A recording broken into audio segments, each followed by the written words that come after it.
most do not read the contracts, or most do not read the contract and truly understand it.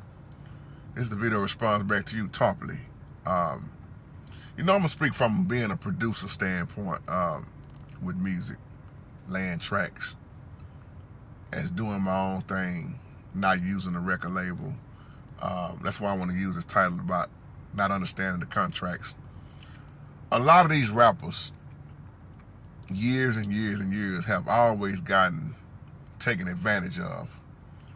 Some of them just be so hyped, because they see money, they see fortune, they see fame.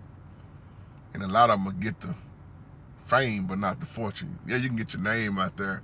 But what goes on a lot of times, say especially out of the hood, you can rap or whatever, sing or whatever. And then you get into these studios, you get to messing with these record labels, and you so hyped, you so happy, you fired up because you just really say, I'm finna blow up. And without really looking over those contracts, man, that record label, they slice you up left and right. See, this is why I ain't never signed with nobody. Y'all keep that's why I'm gonna do this video. Y'all keep asking me on my music side, my other side of what I do. I've never signed contracts with nobody.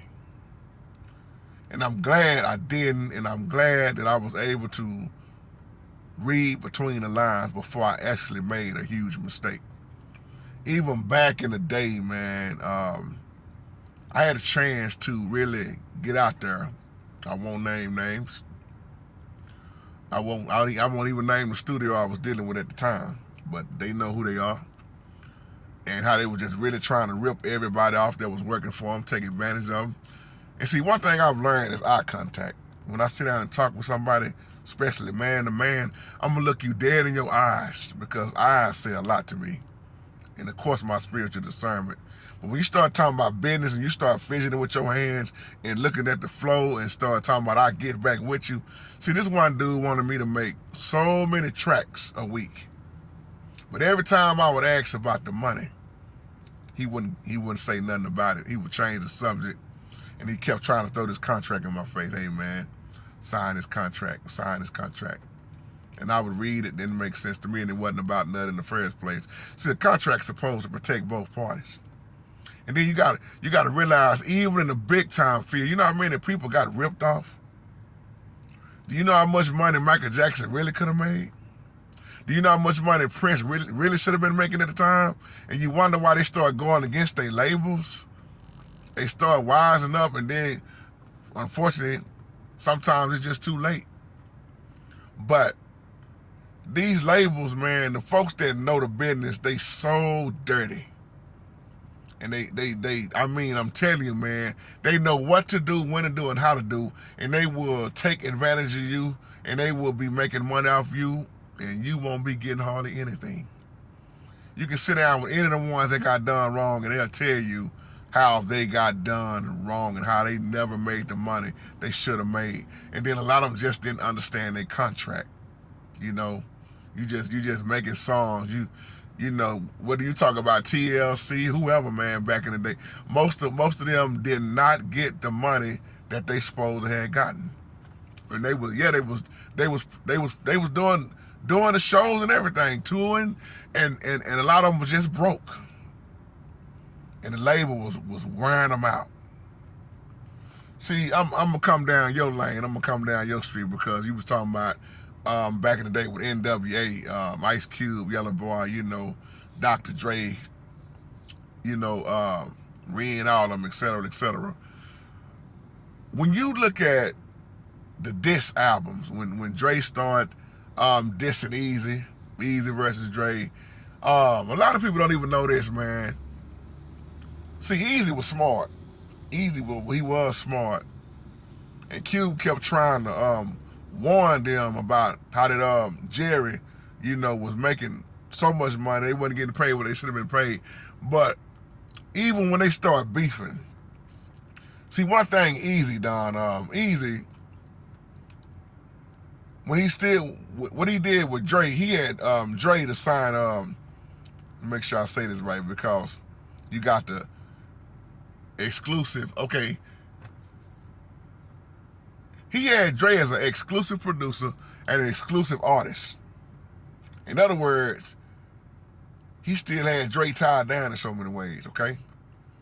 So when Dre went over to Interscope Records, right? And we all know what happened with Death Row Records. But when he went over to Interscope, and of course, like you say, the beefing that was going on, like you were saying in your email, but don't you know, Easy was still making money off of Dre? Matter of fact, Dre and Snoop. He still was making money off of Dre and Snoop. And they had to pay him for at least the next 5 or 6 years. And that's why he made that comment saying, Dre Day is only Easy's payday. Even though Dre was dissing Easy, Easy was still making money off of Dre. Do the research if you think I'm lying. So even in that beefing, I'm trying to hip you on to what's going on out there, man. A lot of people know how to make that money. Whether you believe it or not, man, what you see is not what you see all the time. It's a cutthroat business. And that's why I say for me, I've never signed a label and I'm not going to sign a label. And people are getting mad at you for not signing with them. But when you know the business, when you know the game, see, ain't nobody going to mess me up but me. Somebody catch that later on. I do my own writing. I do my own tracks, my own music. I do my own singing. I do my own producing. I do my own engineering in so many ways. And I use my baby brother to help me out. Because me and my baby brother, we ain't going to mess over each other. And that's why my albums, y'all keep asking me about my album. Yeah, they still online. But now everything is a digital download. All that music you hear on live chats and everything, or like the other night, we had the little music night together with each other. Peace and bless to everybody that made it in on that. That's all me. And when it comes to mastering, I'm going to get my baby brother to master. Y'all asked me what happened with T-Bone Freisman. I don't know. I do not know. We ain't spoke no more. Y'all remember back then I said I was going to address this out in the open because somebody asked me about it in the open comment. Yeah, he was originally from Sounds of Blackness.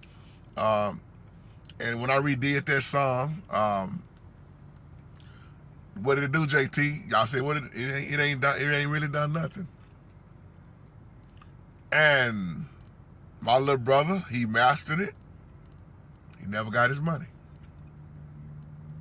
I laid it. But see, the thing about me, and I'll tell the world is, I didn't even charge him to lay that. I laid that in probably, what did it take me? Maybe 20, 25 minutes. I laid that track in 25 minutes. That's me doing the chorus. That's me doing the bass line. Somebody asked me, was that my little brother? Now, that's actually a keyboard bass line. The strings, the horn, everything, that's me. My little brother didn't play on that, but he did redo it and made a live version where he's playing that we didn't put out. And then my other partner, Dennis Ford, is on the drums. We hadn't put that one out yet. But see, even with that being said, you gotta know the ropes. You gotta get permission. You know, one thing you don't want to do is get sued by people. A lot of people just don't know the way the business work. You know, because I give you an example as I wrap this video up. You was talking about Rick James and MC Hammer. The song Super Freak. MC Hammer took Super Freak and made Can't Touch This. See, the thing is, if you don't change up or call that artist and get permission from the label or whoever that's over it, on the rights or whatever, you will be in trouble. And that's why you seen why they was Robin Thicke trying to getting sued by Marvin Gaye's family. When you don't know the business and you just think you can take a tune and without switching up anything, you can get in some serious trouble. So I'm just wanting to add all that in here with knowing the business and understand how these contracts work. You know, even in the gospel field, it's the same thing. If you think I'm lying, talk to some of them. Sit down and talk to Fred Hammond. Why you think Fred Hammond started up his own? Or why you think God's property didn't understand the conflict between God's property and Kirk Franklin back then? Man, people get sued, what are you talking about? Or people get taken advantage of, what are you talking about, in R&B or in the gospel feel. It ain't no difference. It's all shady. And you heard that from your boy JT. And I'm sounding off and I'm sounding along. Peace.